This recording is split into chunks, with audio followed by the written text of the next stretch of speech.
오늘 우리에게 주신 하나님 말씀은 예레미야 13장 1절에서 7절입니다. 구약성경 예레미야 13장 1절에서 7절 1071페이지에 있습니다. 같이 읽겠습니다. 시작. 여호와께서 이와 같이 내게 이르시되 너는 가서 뱃띠를 사서 네 허리에 띠고 물에 적시지 말라 하시기로 내가 여호와의 말씀대로 띠를 사서 내 허리에 띠니라. 여호와의 말씀이 다시 내게 임하여 이르시되 너는 사서 네 허리에 띈 띠를 가지고 일어나 유브라데로 가서 거기서 그것을 바위 틈에 감추라 하시기로 내가 여호와께서 내게 명령하신 대로 가서 그것을 유브라데 물가에 감추니라. 여러 날 후에 여호와께서 내게 이르시되 일어나 유브라데로 가서 내가 내게 명령하여 거기 감추게 한 띠를 가져오라 하시기로 내가 유브라데로 가서 그 감추었던 곳을 파고 띠를 가져오니 띠가 썩어서 쓸 수 없게 되었더라. 아멘. 오늘 예배하신 하나님의 은혜가 우리 성도님들께 함께 하시기를 예수님 이름으로 축복합니다. 아멘. 자, 오늘 하나님께서는 예레미야에게 허리띠를 이용한 굉장히 특별한 메시지를 전해주고 계십니다. 도무지 평범한 메시지로는 말을 듣지 않으니까 이런 재료를 이용해서 분명하게 기억되는 말씀을 하십니다. 이런 내용이죠. 예레미야에게 띠를 사라 하시고 띠를 메고 유브라데로 가라. 그리고 물가에 그 유브라데 강가 물가에 감춰둬라. 그리고 한참 며칠 뒤에 다시 또 말씀하십니다. 가서 다시 가져와라. 그 말대로 했더니 그 띠가 어떻게 됐겠습니까? 물가에 있었으니 물에 젖어 썩어 있었을 거 아닙니까? 이 자체가 굉장히 중요한 의미들을 가지고 있습니다. 자, 먼저 허리띠를 생각해 보십시오. 허리띠는 우리 사람이 옷 입을 때 굉장히 중요한 역할을 합니다. 그 허리띠는 허리를 상징하기도 합니다. 사람에게서 허리는 그 사람을 세울 수 있는 핵심입니다. 그런데 그 띠가 이미 썩어져 버린 겁니다. 무슨 말씀입니까? 하나님이 그렇게 귀하게 여겼던 허리처럼 여겼던 이스라엘 민족이 이미 다 썩어 부패해서 더 이상 쓸 수 없게 되어버린 겁니다. 그것을 얘기하고 있는 겁니다. 이것은 믿는 자로서의 사명을 잃어버렸다는 것을 말씀하고 있는 겁니다. 그것을 11절에 자세히 말씀하고 있습니다. 11절을 우리 가서 보시죠. 13장 11절입니다. 같이 읽어보겠습니다. 시작.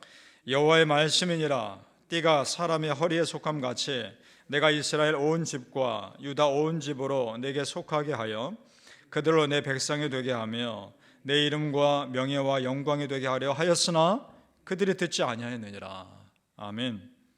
하나님께서 이스라엘 백성들 허리처럼 중요하게 여길 계획을 다 갖고 계셨던 겁니다.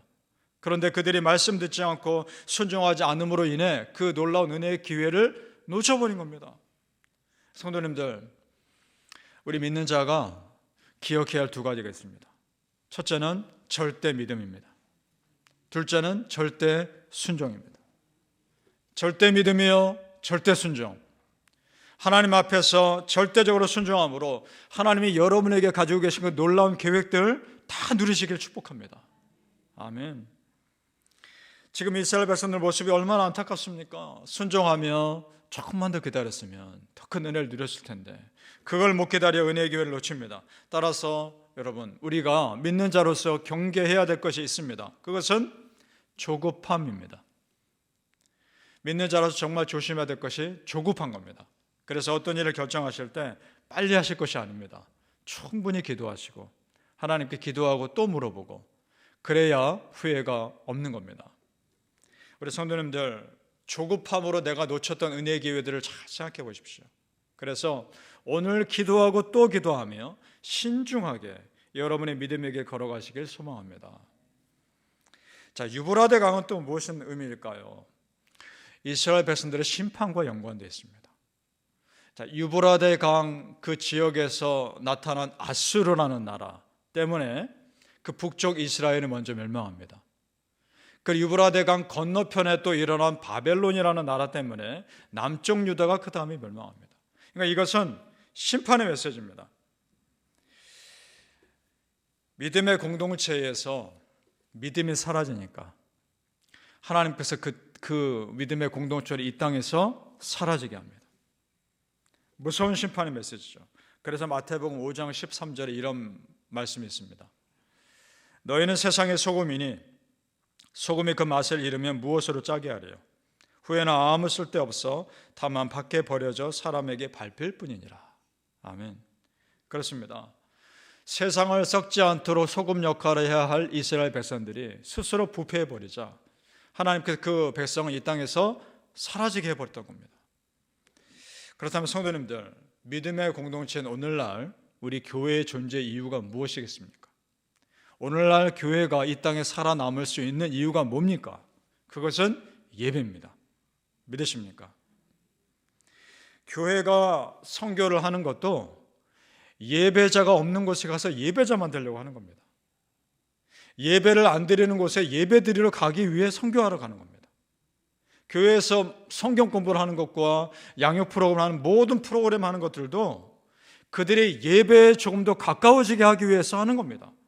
교회에서 하는 모든 것은 예배를 포커스를 두고 있는 겁니다. 믿습니까? 그렇다면 교회가 예배를 소홀히 하면 그 교회는 존재 이유가 사라지는 겁니다. 마찬가지입니다. 믿는 자인 내가 예배가 무너지고 있다면, 내 삶의 예배가 무너지고 있다면 크리스찬으로서 나는 존재 이유를 잃어버리고 있는 겁니다.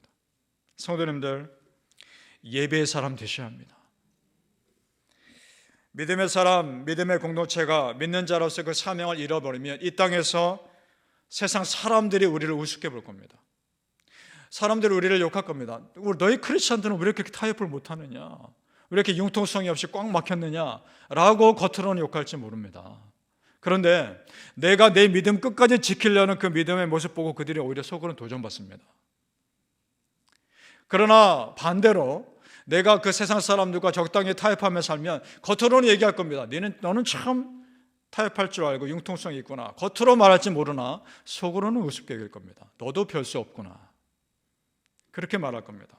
성도님들, 믿는 자가 믿는 자로서의 모습을 지킬 때 세상이 우리를 우습게 못 보는 겁니다. 믿으십니까? 사랑하는 성도님들, 하나님 앞에서 믿음의 허리띠 다시 조이시고 참된 믿음의 신실한 사람으로 서시기를 예수님 이름으로 축복합니다. 아멘. 이스라엘 백성들이 하나님 버리고 헛된 우상을 섬기는 이유를 오늘 말씀을 쭉 읽어가면 두 가지를 말씀합니다. 첫째는 교만 때문이라는 겁니다. 우리 9절 말씀 같이 읽어보겠습니다. 9절 시작. 여호와께서 이와 같이 말씀하시니라. 내가 유다의 교만과 예루살렘의 큰 교만을 이같이 썩게 하리라. 아멘. 교만은 하나님 없이도 잘 살 수 있을 것이라는 자신만만함입니다. 그리고 하나님보다 세상 우상이 더 강하다고 여기는 어리석음입니다. 그것이 교만입니다. 두 번째, 이스라엘 백성들이 헛된 우상에 마음을 쏟는 이유는 말씀을 멀리했기 때문이라 말씀합니다. 이것은 사실 교만함과 연결되어 있습니다. 교만하니까 하나님 말씀 멀리하는 겁니다. 10절 읽어보시죠. 10절 말씀 시작. 이 악한 백성이 내 말 듣기를 거절하고 그 마음에 완악한 대로 행하며 다른 신들을 따라 그를 섬기며 그에게 절하니 그들이 이 띠가 쓸 수 없음같이 되리라. 아멘. 하나님 말씀 듣기를 거절하고 싫어합니다. 교만하니까. 그러면 분별력을 잃어버리게 되어 있습니다. 말씀이 내 삶의 기준이 되지 않기 때문입니다. 그래서 종교개혁이, 중세시대 종교개혁이 일어났을 때 그 종교개혁의 핵심은 말씀으로 회복이었던 겁니다. 중세교회가 너무나 말씀으로부터 멀어졌기 때문에, 하나님 말씀보다 교황의 말을 더 중요하게 했기 때문에 거기서는 안 되겠다 싶어서 말씀으로 돌아가자라고 해서 시작된 것이 종교개혁입니다. 그래서 종교개혁 이후의 예배에서는 예식보다는 설교 시간이 더 많아졌던 겁니다. 그래서 말씀의 비중이 더 높아졌던 겁니다. 그리고 라틴어로 말씀을 전하다 보니까 사제들만 읽을 수 있는 겁니다. 그리고 그 해석이 제대로 되지도 않은 겁니다. 그래서 성경을 각 나라 말로 번역하기 시작했던 겁니다. 그때부터 폭발적인 말씀의 역사가 일어났던 겁니다. 말씀이 나의 말씀이 되어야 하는 겁니다. 그것이 여러분에게 참 은혜가 되길 바랍니다.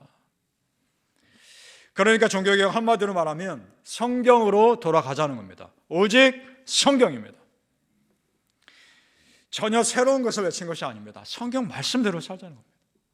자, 오늘 예레미야 말씀 쭉 보면서 말씀을 그렇게 주셨음에도 말씀대로 살지 않는 이스라엘 백성들 이해가 안 되죠. 어떻게 그들이 우상을 섬길까? 이해가 안 됩니다. 그렇다면 성도님들 더 깊게 생각해 봐야 됩니다.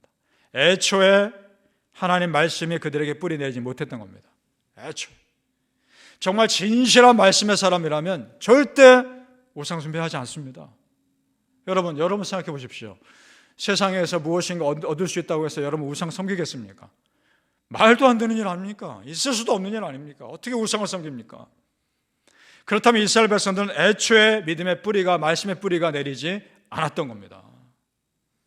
그래서 하나님이 재촉하고 계신 겁니다. 그걸 아신 하나님이. 15절 말씀 같이 읽어보죠. 15절 말씀 시작. 너희는 들을지어다 귀를 기울일지어다 교만하지 말지어다 여호와께서 말씀하셨습니다. 아멘. 사랑하는 성도님들, 오늘도 말씀 들으시고 귀 기울이시고 말씀에 집중하셔서 어떤 상황에서도 흔들리지 않는 말씀의 사람 되시기를 예수님의 이름으로 축복합니다. 아멘. 기도하겠습니다. 아버지 하나님, 오직 성경으로 돌아가게 하여 주시옵소서. 오직 말씀으로 돌아가게 하여 주옵소서. 말씀이 내 삶의 기준이 되게 하여 주옵소서. 아버지 하나님, 흔들리지 않는 믿음의 사람으로 살게 하여 주옵소서. 성경 말씀대로 사는 것이 가장 믿음의 사람으로 사는 길임을 믿습니다. 아버지 하나님, 내 믿음이 흔들릴 때, 내가 어떻게 해야 할지 모를 때 성경을 펼쳐서 읽게 하여 주옵소서. 시편을 펼쳐서 그 고백이 나의 고백이 되게 하여 주옵소서. 성경의 수많은 사람들의 믿음의 고백이 나의 믿음이 되게 하여 주옵소서. 하나님, 지금 나에게 하시는 말씀인 줄을 믿습니다. 아멘으로 받아들이고 믿음으로 받아들였을 때 그 말씀에서 역사하셨던 것이 내 삶에 그대로 임하게 하여 주시옵소서. 감사하며 예수님의 이름으로 기도합나이다. 아멘.